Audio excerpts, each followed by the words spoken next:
Hello, and welcome back to yet another video. This is the 10th episode in which Madara reveals himself as Naruto's grandfather. He injected both his own and Hashirama's cells into Naruto. As a result, Naruto gained strength, awakening the Sharingan and, later, the Rinnegan. To show your support, click the like button and subscribe. Let's get this show started. The Warhawk of Konoha, Danzo Shimura, sat comfortably on his throne. He was inside his root-hidden bases. His loyal ANBU were kneeling before him. They were presenting the old Warhawk with the latest news on the Jinchuriki of the Kyuubi. Ever since Naruto had made his appearance known by attacking Orochimaru, he had sent his loyal Na to get as much information on the Kyuubi. Is this truly accurate? Danzo asked in a monotone voice. Yes, Danzo-sama, one of the men kneeling replied. Danzo frowned. The report was not what he was expecting. Naruto had become far stronger than he had anticipated. It would make things difficult for him to make the boy one of his agents. Looking at the report from Naruto's battle in Kiri, Danzo could not help but deepen his frown. If everything was indeed true, then the blonde would become difficult to control. He would only become a threat to his plans. He could not allow that. Get me Koharu and Hamura, he ordered. Without a word, the root agents were gone. Danzo smiled inwardly. Now was the time to begin plotting.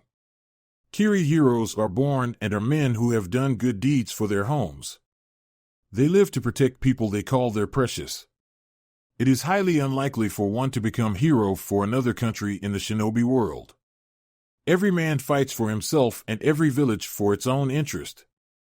Only a few kind people are willing to fight for another village even if it is not their jobs to do so. Those people fall in the category of real heroes. Good deeds are done, but often not many are done because one does them willingly or so because it is in their nature to do good things. Many in the shinobi world simply do good things because it is their job. Without doing good things they don't get paid, thus can't afford a living. Many ninjas, men and women alike, strive to become heroes. Not every weak and ordinary man can become a hero. But a strong and courageous man becomes a hero. So, many train hard, punishing their bodies so that they can be strong enough to be heroes for their villages. Heroes are admired at their homes for the good deeds that they do. Often some shinobi train for power simply to protect what is precious to them. That road also leads to one being a hero to those that one is precious to. Children and aspiring ninjas take heroes as their role models, shinobis to surpass. But to simply do good deeds for the fame is not a mark of a hero. The life of heroship is the life of sacrifices. Real heroes sacrifice their strength, body and mind for those that are precious to them. Many live as heroes, but often than not, some die as heroes. The life of a real hero is paved with joy, but most often heroes endure heavy mental problems with the choices they have to make. Heroes sacrifice many. The problem with sacrificing is when one starts to question what to sacrifice, what not to sacrifice. Regardless, even in the face of death, heroes are always smiling because they are at peace with themselves. They know that they have lived their life to protect what is precious to them. The mark of a true hero is not to do good things for the fame it brings. Most heroes do things in the dark. Few know the fact that they are heroes, many see them as criminals. Uchiha Itachi is a prime example of this. He massacred his own clan for the sake of Konohagakure. He killed his own clansmen so that his village would not be caught in a civil war that was to surely destroy the village. With his actions he saved so many lives, yet at the same time took so many lives. The same village he sacrificed foresees him as nothing more than a criminal and a traitor. Regardless of that, his village is still standing, not suffering or recovering from a civil war because of his sacrifice. This man is a true hero and a true shinobi. Many might not see him as such, but as long as he knows it within his heart, he has no problems with how the world views him. Many people who become powerful and are admired in their villages tend to become corrupt seeds. When you are powerful and your village admires you, you live a famous life. A life of fame, seen as a hero. Things go your way, women throw themselves at you, simply because you are powerful and cool. Villagers respect you for your strength. People trust you because of the service you provide for your village. Whenever things go wrong, you are never a suspect because people trust you. Nobody expects you to be doing wrong things. They expect you to be correcting wrong things. That is why when things go wrong, your name is always far away from the suspect list. It is on the name of those to investigate the matter. But mostly those who become corrupt are those who do good deeds for the sake of the fame. It is because their hearts were never pure to begin with. They did not save people because they needed to be saved or because they cared. It was only because they wanted to be famous. Such people are two-faced. In the dark shadows, they lurk, taking advantage of women who are unfortunate to be infatuated with them. They take advantage of the fact that people trust them. They abuse the power they have. Such corrupt seeds are not heroes. They are nothing but products of greed. The Sandaime Hokage made a brave sacrifice during the Third Shinobi World War. He stood against 10,000 enemy shinobi. He allowed his men to run away while blocked the path of the enemy. He knew that he would die fighting against 10,000 men. However, the safety of his people meant much to him than his own life. Thus, he let them go so that they could not be killed. He was the Hokage, defender of his people, and he died that way. He fought for 3 days straight against 10,000 shinobi, all with the purpose of seeing his people survive. And indeed they did survive, but at the cost of his own life. His men viewed him as a true leader, a hero for his noble sacrifice. In Naruto's case, the concept of being hailed as a hero is no value to him. Even if it were the many that considered him a hero, it would still mean nothing to him. What is of priority to him and would make him smile is seeing through his journey. He could never smile or feel pleased with himself if people hailed him as a hero when his journey had yet to reach its destination. Naruto did not care about fame. What he cared for was his priorities. Perhaps the reason he cared less for fame was that he did not care for other people's affections. What were other people's affections good for him? Nothing. They did not make him smile. He was past the days when he strived for people's affections. Perhaps the only affections that had more or less value before his eyes were the affections of those he considered friends. Other than that, he did not care. The village hidden in mist, one of the 5 great shinobi nations, was in a celebratory mood. Looking at the mist people, you could never say that just 2 weeks ago they had fought the last battle of the civil war that had been crippling the once great nation. The civilians and shinobi alike had become one ever since the final battle, the victory over Yagura and his mine. They were happy and rejoicing because their village was finally free from the shackles of Yagura and his evil, blood-filled reign. They were now free to live within their village in peace. Truly, everyone was in good spirit after the civil war had settled. Of course, they have not forgotten those who died during the years of the war. Those who died were still remembered for their sacrifices. They had played their part in freeing the village from the tyrant Yagura. Living in happiness was one way they could honor their sacrifices. The village might be in good spirits, but they were still rebuilding. It had been just 2 weeks since the war ended. The day that followed the day of victory, the rebels marched back to their village and started to gather usable materials for rebuilding. Young and old, everyone was taking part in the rebuilding process of the village. The civil war had left the village in the brink of collapsing. The financial situation was not favorable and Kiri had lost all of its allies because of the civil war. Rebuilding the village would be difficult because of the situation. Nevertheless, everyone was more than happy to do their share of duty in ensuring that the village was rebuilt. They had to rebuild their homes and all the facilities that would be needed.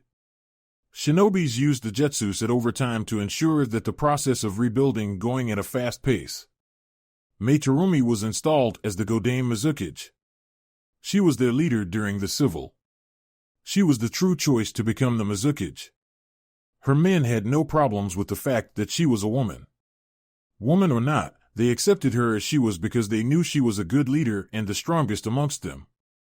No one was more suitable for the mantle of Mizukage than her. Despite everything else, some of those civilians and shinobi who supported Yagura's reign were not very well pleased with Mei's appointment. They could do nothing about it, though. Even some of Yagura's loyalists who were still alive could not do anything. Some had tried but were quickly dealt with.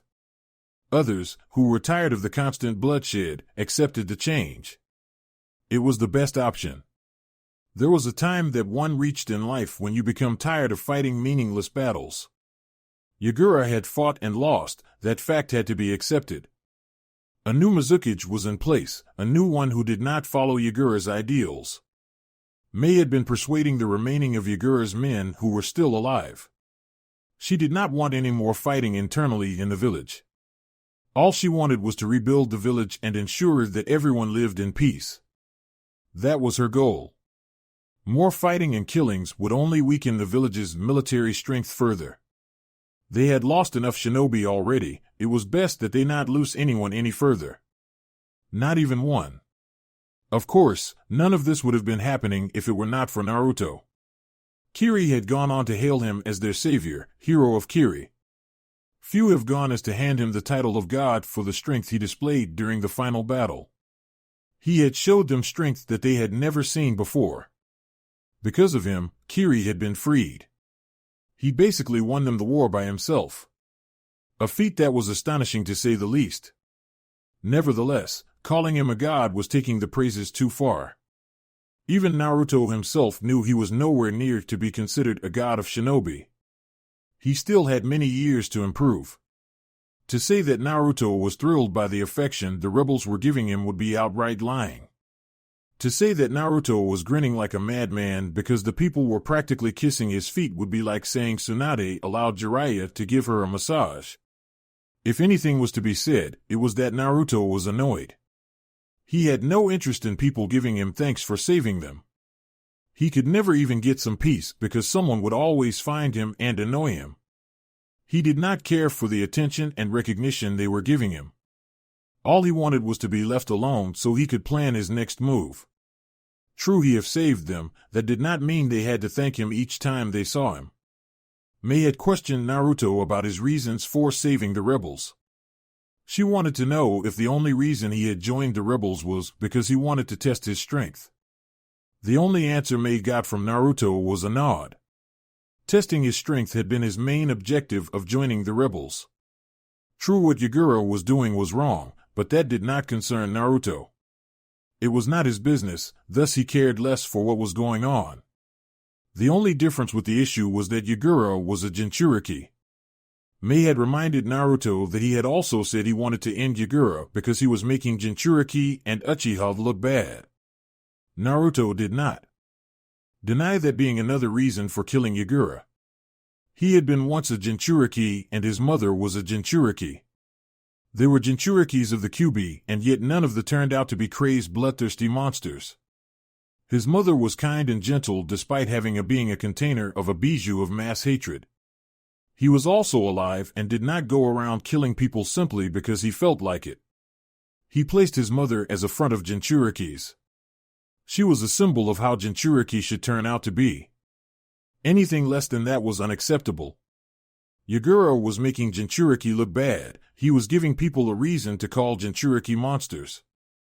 Jinchuriki already endure many hardships because of the beasts they contain.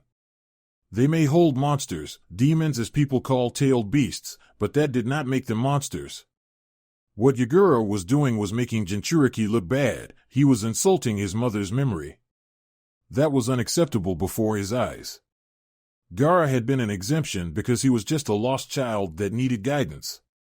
There had also been a rumor spreading around that a Sharingan was manipulating Yagura.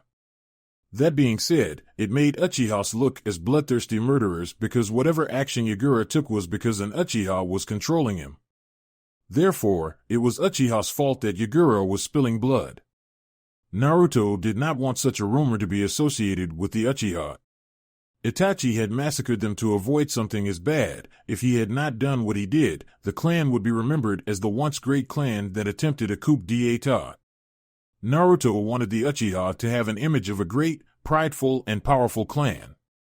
Yagura might have been a victim of the Sharingan, but that did not change the fact that his name was dragging the name of Uchiha down. Killing Yagura in the middle of the war, had it not been for the fact that Naruto wanted to test his strength, he would have simply had White Zetsu drain the man of his chakra, then drag him to him so that he could see that he was taken care of. Not assassination. No, the draining of chakra would to Sobi could be taken before Naruto without much trouble. Yagura was guilty for his crimes against his mother's image and the Uchiha clan. He would never deny that he had joined the rebels because Yagura had to be dealt with. Naruto was sitting alone just outside of Kiri. It was somewhat quiet outside the village, that is why Naruto preferred it over being at the village. Since not every building in the village was destroyed, which meant that there were houses, hotels, and restaurants that were still operating. Naruto could have chosen to stay at his hotel, but many knew where he lived. If he stayed there, he would have women knocking at his door during night or day. Their reasons would be to thank him in special way, while others just wanted to jump on him because he was cool. Fangirls never dwelled well with Naruto. Their behavior was annoying, not the least amusing. Lately, a few people ever tried to cross his path, though, given his attitude. He was not the one to be smiling around the village.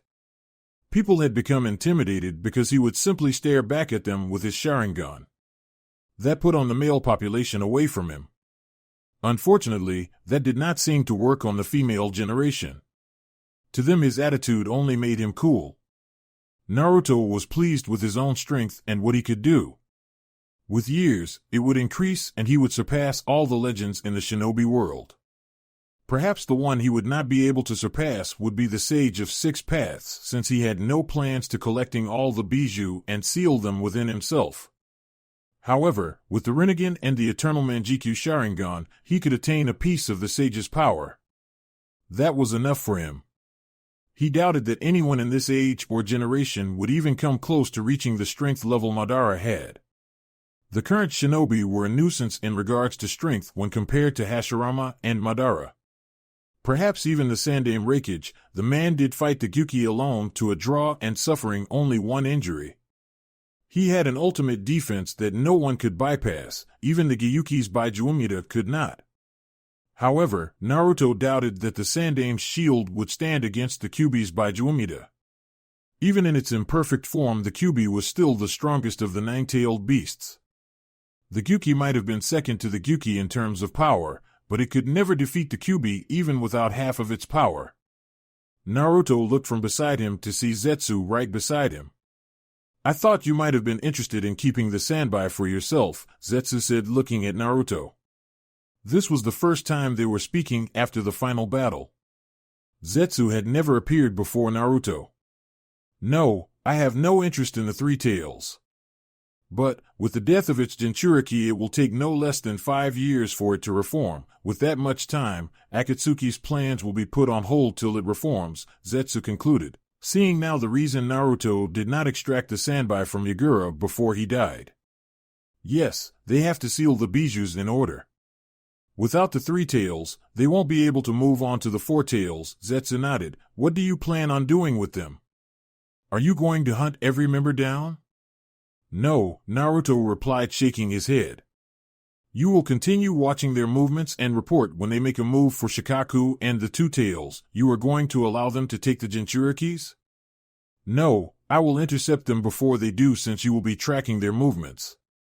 If I can just stand in the way of them catching a single bijou, Obito will be forced to take me seriously, since I have no doubt his arrogance has yet to see me as a threat," Naruto replied impassively. "No doubt when he sees you as a threat, he will come to you himself or send Nagato after you. He will come to me, all right. Fight me? No, he wouldn't do that if Nagato is still alive. The likely choice will be that he will send Nagato after me." Again, Zetsu nodded and smiled. "Well, things are going to be surely interesting from now on," he said. "They will, but mostly it will also be annoying," Naruto admitted.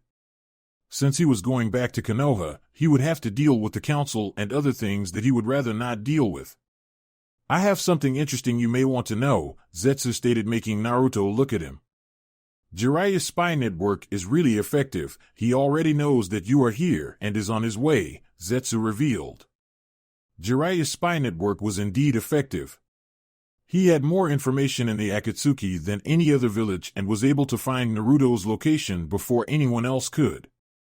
Kiri had cut itself from the rest of the world, thus it was very difficult to get information from the village. Now it was a little easy since the civil war was over. Naruto was sure that people were now starting to whisper his name around the corners of the world. Is he coming alone? Naruto asked. He was not surprised that the Sannin had decided to pay him a visit. Jiraiya would never miss the chance to chat with him. No, he is coming with Sasuke and Kakashi, Zetsu replied. Sasuke? Has he completed his training? Zetsu nodded. I guess I will see how little Sasuke has grown, Naruto said, not sounding like he was interested in what he was saying. What have Danzu and the elders been planning for me? They are planning to put you and Sasuke under the Clan Restoration Act. And some other things, Zetsu replied. He had no doubt Naruto would outright refuse to be placed under the act. Naruto's face took an amused expression, no doubt so that we can breed more Sharingans for the village, he said. But you do have to look for someone if you are going to restore the clan, Zetsu commented. Even if Naruto would refuse to put placed under the CRA, he still had to find a woman or women to help him restore the Uchiha clan. With Sasuke also there, they would restore the clan faster than it would have been if it were only one person. I am aware of that, Zetsu, Naruto said. He was aware of the fact that he had to find himself a woman to help him restore the Uchiha clan. Soon he would take care of Nagato and Obito, by that he had to have already laid the foundations of restoring the Uchiha clan. It was bothersome for him. Have you begun looking for suitable candidates? Zetsu asked. He was truly interested in the subject. Naruto never talked about it, not ever. I was not looking for any candidate, Naruto replied with a shrug. Have you located Orochimaru? He asked, changing the subject. Zetsu sighed. Yes, he is in the Stone Country. It appears that you did some damage to his body, good. We will head there after Jiraiya arrives, Naruto replied. Zetsu nodded. I will be going back to the hideout. It will take a few days for Jiraiya to arrive here. I will return within a week, maybe before he arrives, Zetsu stated and sunk to the ground. Naruto did not even respond when Zetsu spoke. Naruto stayed still after Zetsu had left. There was Sasuke, and then he would have to deal with Orochimaru. This time Orochimaru would not make it out alive. He wanted to have the Kyuubi complete sooner rather than later. He had assured the Bijou that he would get his other half back.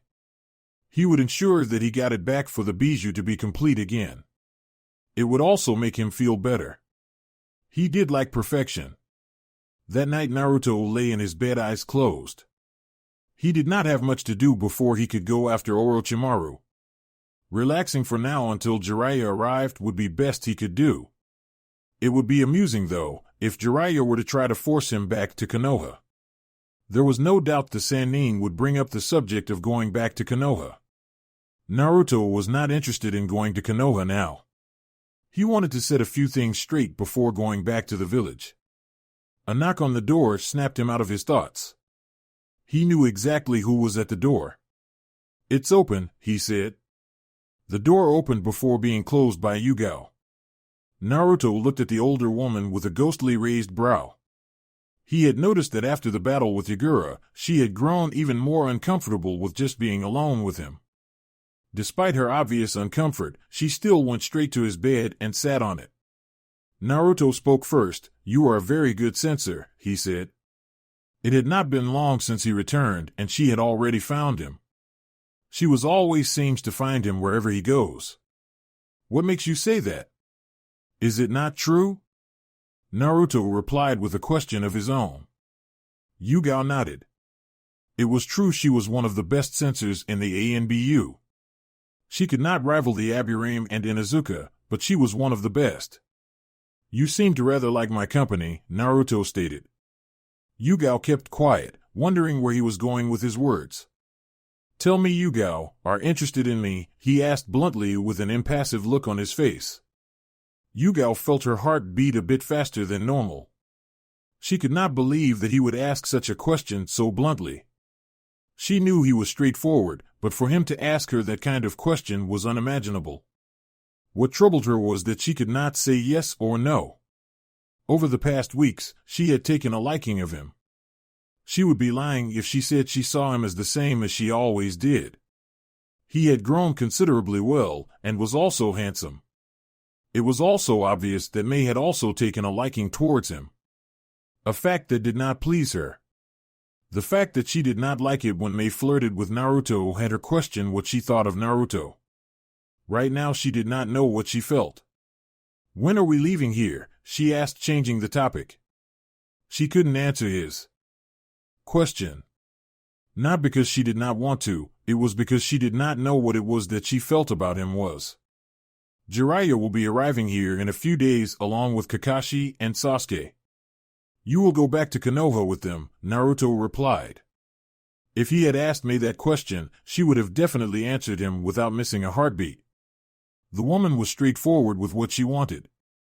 Naruto did not see anything wrong with it. It was a good attitude to him. He was also not shy to ask what he wanted. Yugal looked at Naruto.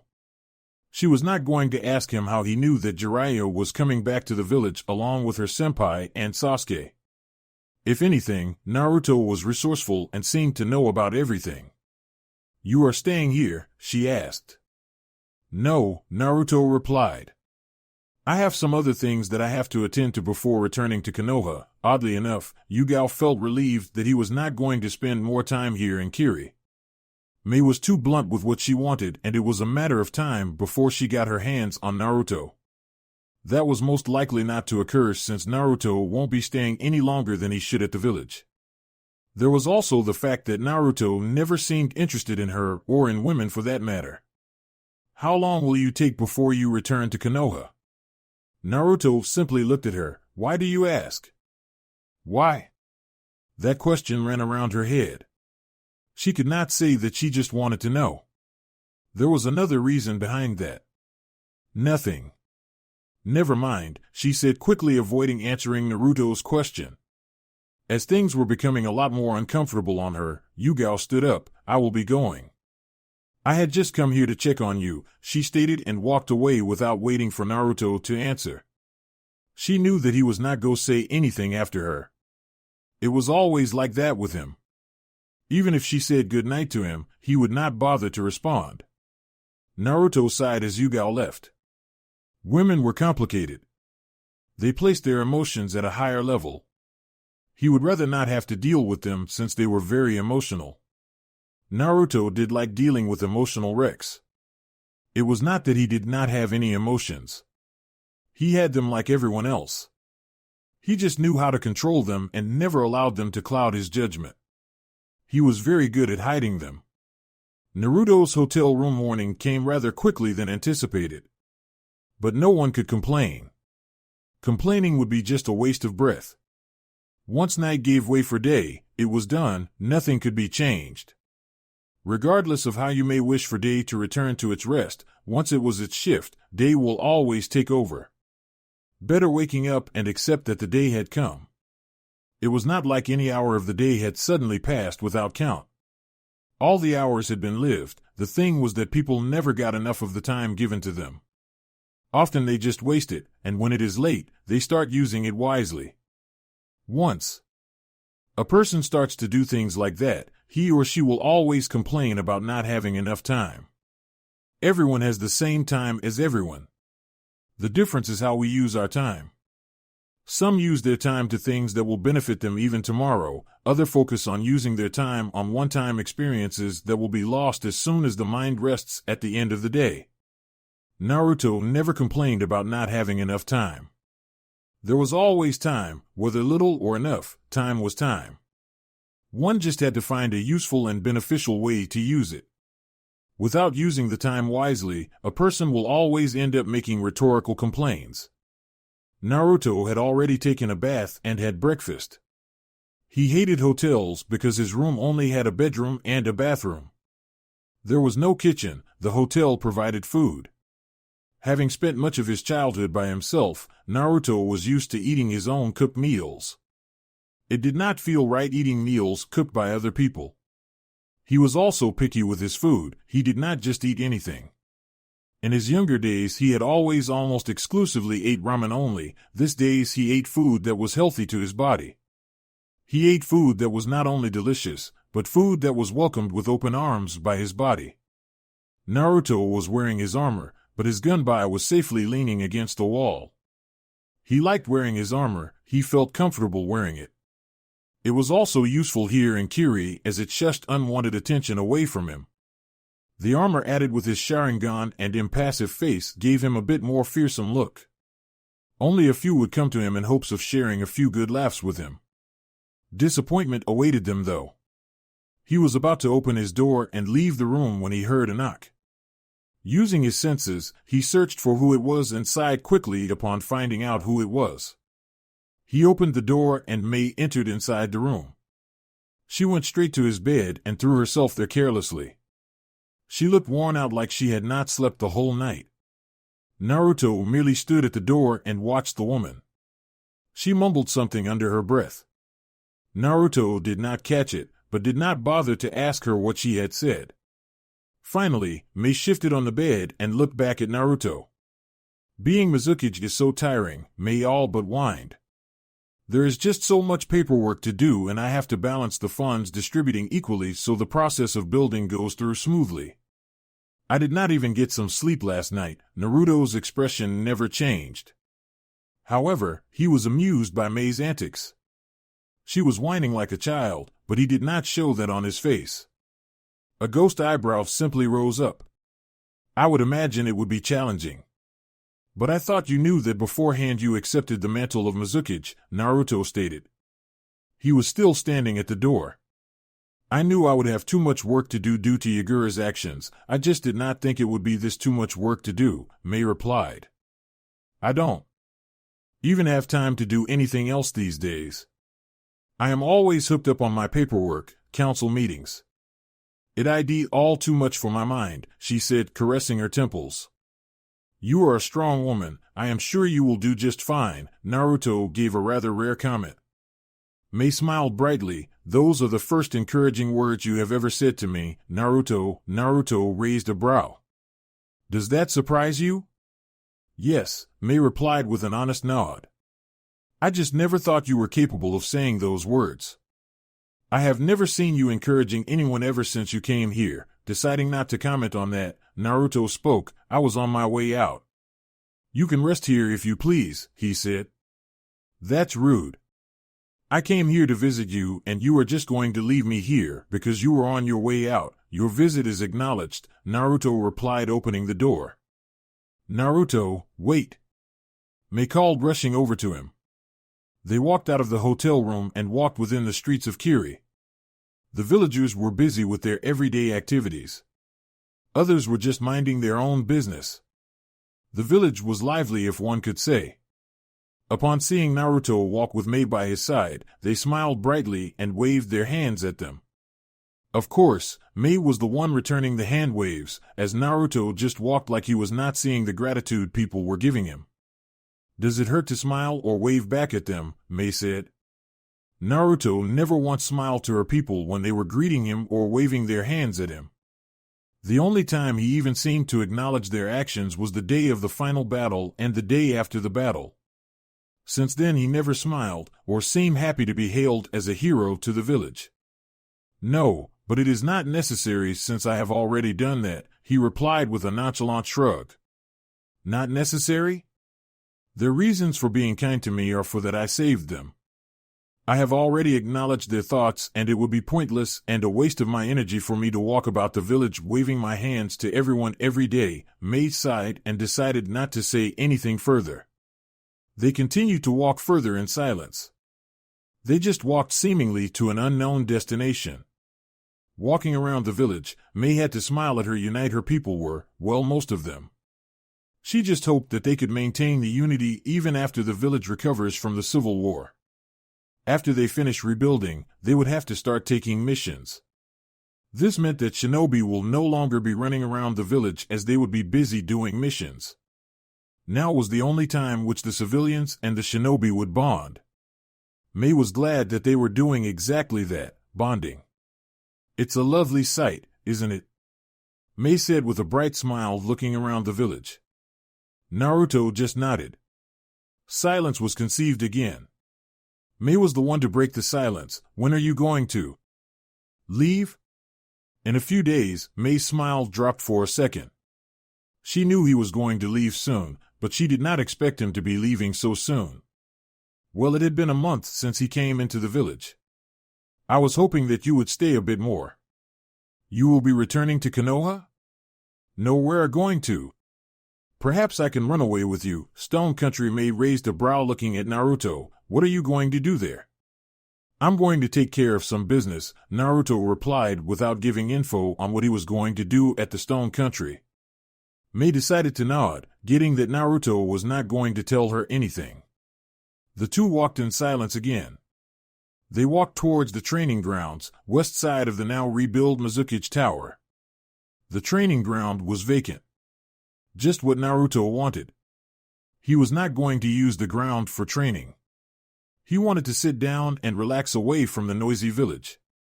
Mei sat down beside him on a small rock under a tree. You like this place, why? It's quiet and peaceful, Naruto replied looking at Mei for a second. If I had not known that before the final battle, I would have been shocked by those words. The way you fought was not like of someone who enjoyed quietness and peace. Are you saying that I should look for quietness and peace in the middle of a battlefield? Naruto asked. Like usual, the question seemed to be rhetorical as he never waited for an answer from Mei. The battlefield offers me an opportunity to dance a little, and an environment like this gives me the chance to be in peace. Dance? Mei thought. So you enjoy the thrill of a battle, she said, earning a nod from Naruto. Can I ask you something? Naruto just looked her. Mei took that as a yes. Have you ever thought of trying to find peace in the elemental nations? No, Naruto replied. It was true. He had never thought of trying to find and bring peace in the elemental nations. Perhaps the thought of peace might have crossed his mind once. Surely he had shrugged it off. Why? Peace is not the reason for my existence. Therefore, I choose not to bother about it. Not everyone is not born for a certain goal. When I was born, no one gave me a goal to be Mizukage or to save my village from the blood purge, Mei stated. But because we have feelings and care for our home, we do things that we never thought we would. Look at me, I was forced to become a leader of the rebels going against the leader of our village. It was not a reason for my existence, but I chose to do it for my survival, for the survival of people I care about. She almost sounded like a priest when she spoke. Your reasons for saving your village and becoming its leader are that you care and for your survival. That is understandable. I would have done the same. Mei was now surprised. Really? Naruto did not bother to respond to her question. Then what about peace? What about it? Why won't you try to bring it to the shinobi world? He certainly had the power to change things. His power was astounding, and yet, with all that power, he chooses to do nothing. Mei could not understand that. Tell me. What would be your reason to bring peace to the elemental nations? Naruto asked, looking straight at Mei's eyes with an intensive stare. The stare unnerved her. Because I do not like what the elemental nation has become. I want a world where everyone is free. I want a world where things like what happened here in Kiri don't happen again.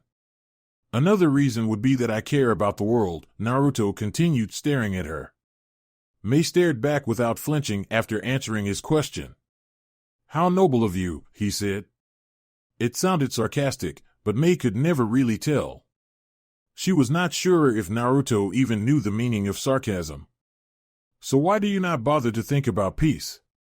Because I do not think like you. I do not care what happens to the world.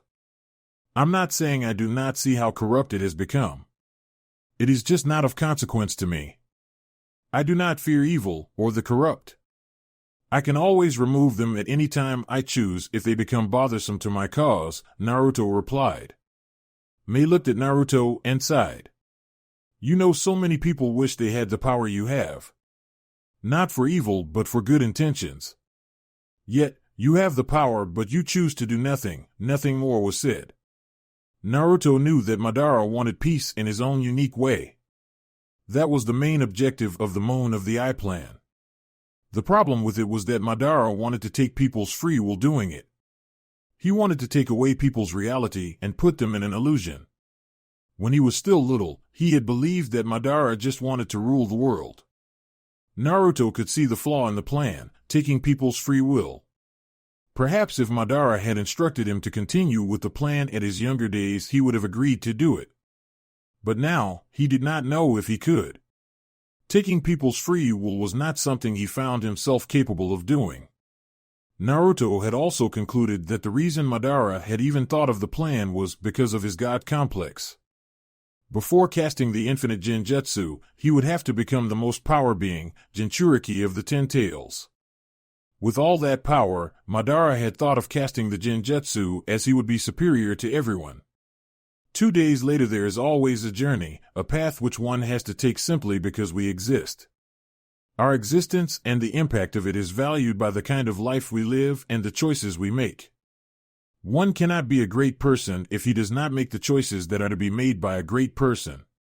Careless mistakes can lead a man to failure, humiliating failure for that matter. We make our own paths and choices. But often in the shinobi world, some people are not born with that luxury to make their own choices. Some people are born and restricted to follow certain principle. Without following the laws and principle, they are exposed to shame and dishonor. Some people are born to fate, become what they are chosen to become, whether they like it or not. Often there are always strings making us do things or influencing our choices. Some are sane, some are not. For Naruto, you could not say it was fate that brought him to the position he currently stood. It was a choice that made him where he was. Naruto did not believe that there was such a thing as fate. He believed that if such a thing existed, it was man-made. One created her own fate. Naruto stood with his armor worn and gunbite strapped on his back. Jiraiya, Sasuke, and Kakashi had arrived into the village. With their arrival, it meant that Naruto could now leave the village. They had been inside the village for a few hours. Naruto figured they were sightseeing and gathering intel. He did not wait for long to go to the three men, though. The three men stared at Naruto in wonder. He was a fearsome warrior in his gear. The Sharingan and the impassive look on his face only intensified that. Of course, they had also heard of his adventures that were nothing short of a miracle. They could not believe that he had become so powerful and fearless. Well, he was always fearless, but the power the eyewitnesses were saying he displayed was astounding. That was unless the eyewitnesses were exaggerating. But given that this was Naruto they were dealing with, one could never know. There were also his adventures at the Otogekure where he decimated Orochimaru's bases. The blonde was capable of anything. For Sasuke, he felt a ting of jealousy for the other Uchiha. At the same time, he was a bit proud that there was another Uchiha that was powerful. He was part of the powerful clan. Someone has been busy, Kakashi stated, his eyes on his little orange book. He was the first to speak after the group had met. When they arrived, they first looked around the village until Naruto appeared before them. Jiraiya was just staring at Naruto until he finally spoke. He does look a lot like him, doesn't he, Kakashi?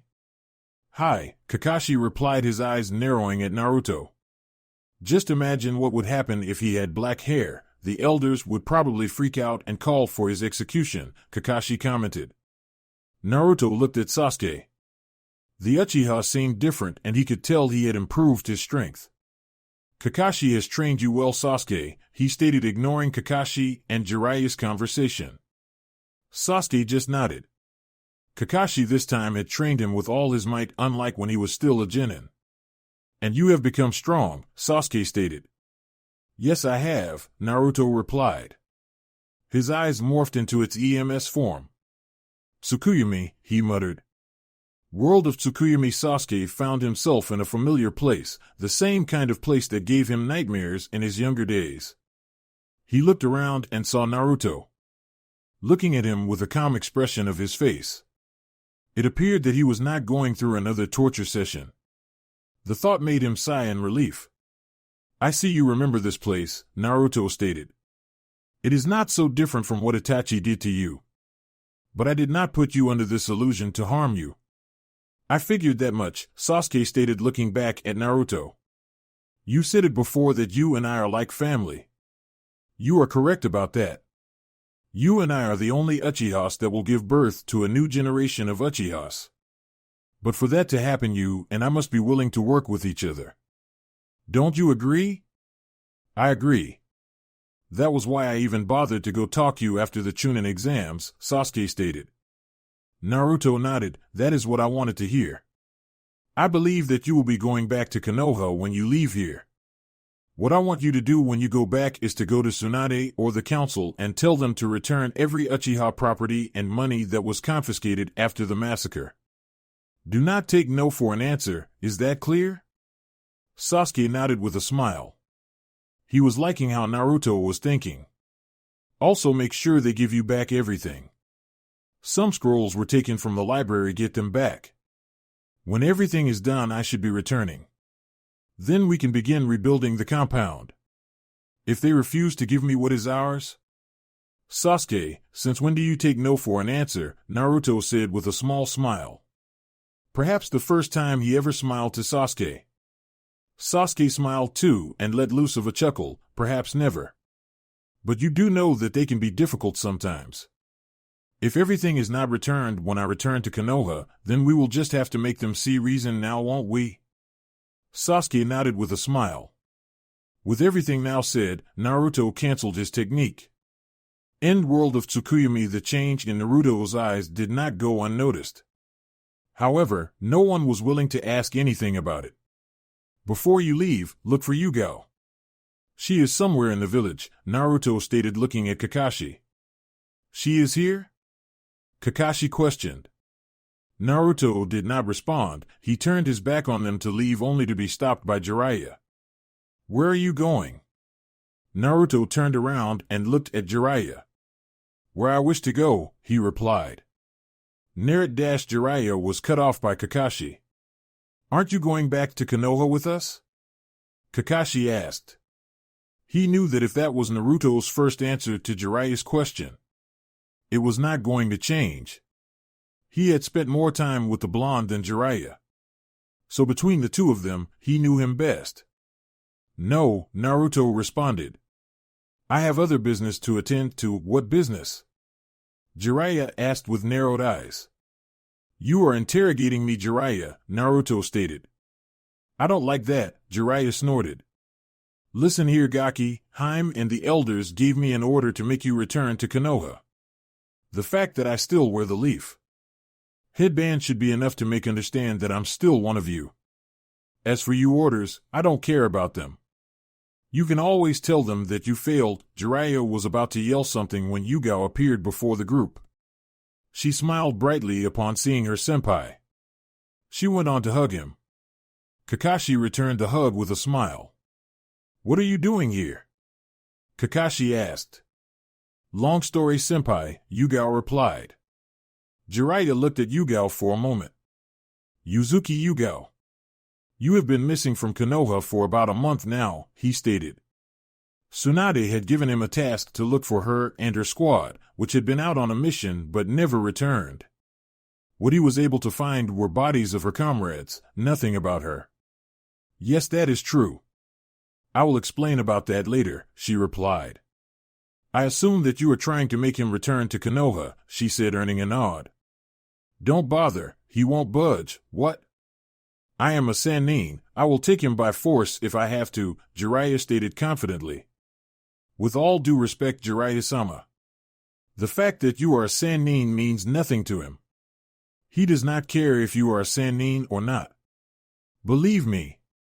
Again, with all due respect, Jiraiya-sama, I don't think even you can force him to return to Konoha," Yugao said in her ANBU mode voice, trying to emphasize her point to the Sannin. Jiraiya mumbled something and looked away. "How do you know that?" a question came. I saw him fight during the Civil War, she said, not bothering to go into details as to what occurred during the final battle. I have also spent about a month with him, so I know no one can make him do what he does not want. You have also spent much time with him during his Genin days. You should know that, Yugao stated, looking at Kakashi. Kakashi sighed and nodded. She is right, he said. Fine, Jiraiya said. His took a serious look as he stared directly at Naruto's eyes. What is this thing I heard about the Kyuubi? Naruto raised a brow. What about it? Don't play stupid with me. News did travel fast. But only a select few knew of the Kyuubi's appearance during the Civil War. Well, it did not matter though. Well? Flashback a year after Naruto had left Konoha to begin with his training. Naruto walked within a familiar sewer. His water-filled footsteps echoed throughout the sewer. He stopped when he had reached a large cage within the sewer. Behind the large gate that stared at Naruto was the nine-tailed beast, Kyuubi. The said Bijou had its head resting comfortably on its paws with its eyes closed. Naruto knew that the Kyuubi knew of his presence despite the Bijou playing like it was sleeping. Hello, Kyuubi, he said. Slowly the large eyes of the Kyuubi opened and stared at Naruto. What do you want? It was obvious from the tone of the voice that Naruto's presence was not wanted. Naruto had the Sharingan, a jujutsu that had been used twice to control the mighty Bijou. As such, the Kyuubi hated anyone with the Sharingan, but not more than Madara. Naruto was also related to Madara. I want to offer you something, but in return I want something from you, Naruto stated, resting his hands on his chest. What? It did not sound like the Bijou was interested in what Naruto wanted to offer it. If anything, the question was just asked for the sake of it. I told you last time that I would free you from this cage. It's degrading for a being such as yourself. Oh, he was not being sarcastic. I also don't like the fact that I'm sharing my body. Perhaps if it was the Kyuubi I would not complain, he said. If I give you your freedom, you will come to me when I call you. The Kyuubi did not even think about it for a second. It snorted, my freedom for being manipulated again? I would rather stay in here. You are letting your hatred toward men cloud your thoughts, Naruto said, pissing off the Kyuubi. His words sounded like an insult to Bijou. I never said anything about manipulating you. You are just making those assumptions on your own. It's always like that with humans. They say that and do this. Your words mean nothing to me, the Kyuubi spat. You are being difficult and complex like a woman, Naruto stated. Watch your mouth, brat, the Kyuubi said in a low, dangerous tone. You say you can't trust my words. I get that. But the fact that I'm here speaking to you should be enough to convince you that I can be trusted. I have my Sharingan and it is very easy for me to control you with it. You live inside my body, you should know that manipulating is below me, the Kyuubi growled in response. It knew that was the truth. Contrary to what Madara believes. I believe that you are not some mindless beast that needs to be controlled by those with blessed eyes, Naruto said, keeping his voice calm. But right now, I am starting to question that. Perhaps all that hatred you bear has stolen your ability to think logic. Naruto just managed to insult the Kyuubi again. Though to him it was not an insult. He was just saying what he thought. If he was going to go anywhere with the Kyuubi, being brutally honest was one way to do it. The Kyuubi rose up and glared at Naruto murderously, its tail swung menacingly behind it. I will not tolerate you to speak with me like that, brat. If it was not for this cage, I would have ripped your body apart in a matter of seconds. You will not tolerate me to be honest with you. He did not wait for the Kyuubi to respond though. The only reason I even said I would need you to be available when I call was because if I had just said that I wanted to free you, you would have just tried to rid of me in your presence. He paused for a moment. Well, it does no matter anyway. You will still have your freedom. I will return here in 2 days, he said, and walked away from the Kyuubi. 2 days later, Naruto stood in the ancient land of the dragons with Zetsu beside him. Madara had been the one to discover the land, since the man probably knew everything about the shinobi world and things that occurred before shinobi villages were formed. Naruto understood that Madara had more knowledge about the foundations of the world than he let on. Madara only told Naruto what was necessary for him to know. But after spending so much time at the hideout, Naruto did some researches of his own. Madara did not see this land, but he knew it existed. Perhaps it had been his busy schedule that took most of his time, therefore not giving him the time to visit the land. Zetsu did most of the research though. He also had to find a way to enter the place. White Zetsu's clones were the perfect specimen to use when testing ways to enter into the land. Using Madara's notes, he had used reverse summoning jutsu to get to the place. The place was like the fire forest, but it also had active volcanoes within it. Naruto walked calmly towards the Kyuubi's cage. Today would be the day the Kyuubi gets its freedom regardless of its opinion on the matter. Naruto knew that the Bijuu wanted out. Perhaps it was just being too prideful to admit that to him. Perhaps it was the fact that he was an Uchiha, and also Madara's grandchild. Madara had been the first man to take control over the Jinchuriki with his Sharingan. The Kyuubi hated the man for it. In fact, he hated the Uchiha for it. Given the chance, the Kyuubi would not hesitate to kill an Uchiha because of its hatred. Naruto arrived next to the Bijuu. It was just staring at him unblinking as if trying to figure his intentions. "I came back again," Naruto begun. "I am no seal master, but I know how to weaken the seal. Minato's seal is quite complex, but with force it can be broken," he said. The Kyuubi said nothing, but Naruto knew his message was heard. "I will weaken the seal. Zetsu will be trying to extract you from the outside, while you force yourself out of the seal," Naruto stated. "I believe that is clear enough," he said and lifted himself up into the air. Upon the two large gates there was a paper with a kanji for seal. He lifted up his shirt and channeled chakra to his stomach. The seal appeared. Naruto's fingers glowed with chakra and he slammed them on the seal before spinning his hand. The seal twisted a bit and Naruto winced in pain. He looked at the Kyuubi to see the Bijuu still watching him calmly. He waited for a minute and saw the Kyuubi's chakra leaking out of the cage. The black ink of the seal on his stomach became like liquid dripping of his gut. Naruto smiled. The seal was weakening. Outside, Zetsu saw Naruto fall down to his knees. He moved quickly to let him fall easily on the ground. He lifted Naruto's shirt and saw the change on Naruto's seal. He smiled and placed his hand on the seal. He focused on the Kyuubi until he grabbed the chakra that was leaking off the seal. He pulled it out with his right hand and stepped away from Naruto. His right hand had palm open with the Kyuubi's chakra extracted from the seal kissing the palm. His left hand formed a single-hand seal as he began to pull out the Kyuubi. Had Naruto not took some time to study the seal Minato had used, he would have never found a way to weaken it. But now he had found it. Still, he could feel the pain his body was experiencing because of the Kyuubi's chakra being pulled out by Zetsu. It would only get worse when he tears the paper with a kanji for seal on it. Sighing, Naruto placed his hand on the seal and began to rip it off. Just then a hand grabbed him, stopping the process. He was pushed away from the seal. "Yandame," the Kyuubi growled with clear anger dripping from its voice. It stopped trying to break from the seal to glare at the man who had sealed it. Naruto just stared the Yandame with an impassive look on his face. He was surprised to see the man in front of him. He had not expected him to show up. Minato looked at Naruto oddly for a minute before speaking. "Naruto?" He sounded unsure whether it was Naruto or not. "Hello, Minato," Naruto replied, keeping his calm expression. "Yandame, come here so can rip your body to shreds," the Kyuubi growled again. Minato looked back at the Kyuubi for a moment before looking at Naruto again. He had winced when Naruto called him by his name. Looking at his son's face, he could not tell what his son was thinking seeing him. He sighed. He did not have much time to dwell on anything.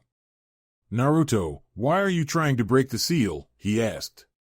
"It does not concern you," Naruto replied. "I cannot let you free the Kyuubi, Naruto. It's dangerous." Naruto cut off the Yandame. As I said, it does not concern you. You are just a mere manifestation of chakra sealed within the seal when the Kyuubi was sealed in me, Naruto stated. You are dead. Your role has already been fulfilled. Naruto brought out his right hand, placed it at the Yandame's chest. Minato did not know what his son was trying to do. He could not really tell what his son was thinking since his words had no anger in them. Disappear, Minato, Naruto said, releasing a wave of chakra through his hand that was placed on Minato's chest, making the chakra spirit of the Yandame disappear into thin air. Naruto went back to the Kyuubi's gate and ripped off the seal. He looked back at the Kyuubi. Leave some chakra behind to compensate for your absence. If you don't do that, it might prove nasty for me, Naruto stated, leaving the cage. He stopped and narrowed his eyes at the Kyuubi. When you are free, my body will be severely weakened. I will be unable to do anything, and if you try anything funny, I will make you regret it, he threatened dangerously and walked away. The Kyuubi snorted at the threat and went back to focusing on trying to break free. The seal formula stretched out around Naruto's body, lifting him into the air. He was letting out a pain scream as Zetsu continued to pull out the Kyuubi from the seal. As Zetsu continued to pull the Kyuubi, Naruto's skin became pale. The process lasted for more than an hour as Zetsu did not have much chakra to forcibly pull out the Kyuubi at once. When the Kyuubi was extracted, it appeared in all its glory. Its chakra was still visible as it had yet to fully adjust and absorb all the chakra that had been left in the atmosphere due to the extraction. It narrowed its eyes at a pale-looking Naruto. He looked like he was going to die at any moment. Thoughts began to sneak into its head as it thought of finishing the blonde while he was down. But then again, Naruto had freed it from the seal and had not even manipulated it with his Sharingan. It could roam around breathing fresh air. Damn, it missed seeing the world. Zetsu walked towards Naruto and picked him up hurriedly before disappearing from the Kyuubi's view. White Zetsu separated from Black Zetsu. Black Zetsu took over Naruto's body because he knew if he did not do that, Naruto's life would be at risk. His Uzumaki genes and the secrets to his body gave him a chance to live, but even with the chance of survival, anything could happen. As soon as Black Zetsu possessed Naruto's body, it felt the Kyuubi's chakra rushing around Naruto's chakra pathways. The Kyuubi must have left some of its chakra behind, he thought. A few days later, Zetsu had left Naruto's body after seeing that his heartbeat had become stable just a day before. And now Naruto was already up. He had not fully recovered, but he was all right. The chakra the Kyuubi had left inside his body had mixed with his own, giving him a higher chance to survive. As soon as he was able to mold his chakra again, Naruto reverse summoned himself to Drago Land, the place where the Kyuubi was extracted. Naruto found the Kyuubi resting like it always did while it was still sealed in him. How does it feel to be free? Naruto asked. Good, the Kyuubi replied shortly. Good, Naruto said. So do you trust me? No, the Kyuubi replied without missing a heartbeat. Naruto did not even look dejected by the Kyuubi's response. His face just remained, as it was, impassive. He had more or less expected the Kyuubi to give him that reply. But I can still work with you. Let me it clear. I will not become your pet and I will not do anything I do not like. That is fine with me, Naruto replied. Flashback in Jiraiya did not need to know all that. That was between him and the Kyuubi. That does not concern you, Naruto said and disappeared without telling them anything. You know, when I said to stop trying to force him back to Konoha, I had left the part that someone should go with him, Yugao stated after Naruto had disappeared. I don't think he would have agreed even with that, Sasuke said. Yeah. Kakashi said. You did say that he would not do anything he did not want, Jiraiya pointed out. True. If I had offered to go with him, I doubt he would have refused. He needs someone to be his side. Kakashi raised a brow. Is Yugao-chan worried about Naruto? He teased. Yugao blushed slightly. If you saw him at the Civil War, you would be worried. He is reckless, and I fear he might be in trouble because of that. He does not even think when he charges against his opponents, but I think that was because he was a little excited about fighting. She finished with a thought. Yugao-san, you did hint that Naruto was stronger than Jiraiya-sama. So I doubt anything will happen to him, Sasuke stated. Sasuke is right. Come on guys, let's go back home, Jiraiya said. He was disappointed that Naruto did not even stay to chat with them for more than an hour. He only spoke for a few minutes and left. A few minutes later Naruto was walking calmly on his way out of the Mist Village. Orochimaru was next on his agenda. He wanted to deal with the snake before going back to Konoha. Zetsu would meet him while he is still on his way. He stopped suddenly when he felt a familiar presence behind him. I'm so hurt that you were leaving without even saying goodbye, a voice of Mei spoke from behind him. I had to hear from my men that you were leaving, she said, walking closer to Naruto. Naruto managed to smile as he turned around to face the woman. I did not think my departure would hurt you, he said, sounding a bit amused. Mei walked closer to Naruto and stood an inch away from him. You were leaving without me giving you a goodbye kiss. It seems that way, Naruto stated. When will you return?